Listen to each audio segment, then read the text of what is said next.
Hi hello नमस्ते. मी मनीषा पुन्हा एकदा आपल्या नवीन ब्लॉगमध्ये तुम्हा सर्वांचं मनापासून स्वागत करते.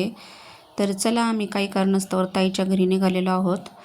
तर ते तुम्हाला मी नंतर सांगेनच पुढं. तर यांचं पण आवरलं होतं. प्रज्वलचे शर्टला इस्त्री करायची राहिली होती आणि दिवस पार गेलेलाच होता म्हणजे मावळायला, आणि खूप लांब आहे आमचं तरी गाव. तर मग आम्ही निघालो आणि नंतर यांच्या तिथं आपल्या बाजूलाच घराच्या उभी केली होती गाडी.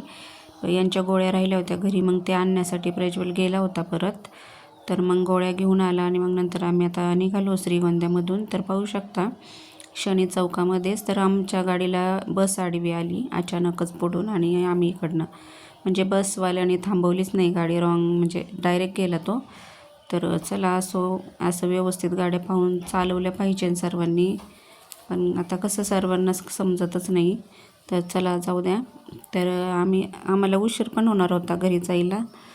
मग आम्ही निघालेलो आहेत आणि आता दिवस पूर्ण मग गेलेला आहे. आता म्हणजे 7, 7:30, 8 वाजत आलेले आहे. आता दिवस मोठा असल्यामुळे काही टायमिंग कळत पण नाही आणि असं केल्यासारखं वाटत पण नाही. तर मध्ये जाताना मग आम्ही तिथं जेवण केलं, मुलांना भूक लागली होती. मग बिर्याणी खाल्ली आणि लॉलीपॉप आणि नूडल्स मागवले होते. मग सर्वांनी खाल्लं.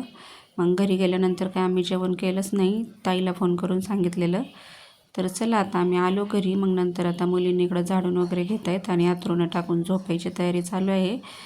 तर हे माझ्या ताईचं घर आहे. तुम्हाला कसं वाटतं आहे हे मला कमेंट करून नक्की सांगा. आणि माझा छोटाच ब्लॉग असतो तर पूर्ण पाहत जा, लाईक सबस्क्राईब करत जा. तर पाहू शकता अशा प्रकारे माझ्या ताईचं घर आहे. तर कसं आहे ते तुम्ही कमेंट करून सांगा. व्हिडिओ आवडल्यास लाईक शेअर सबस्क्राईब करा. परत भेटू अशाच एका नवीन व्हिडिओसोबत. तोपर्यंत सर्वांना बाय. चला.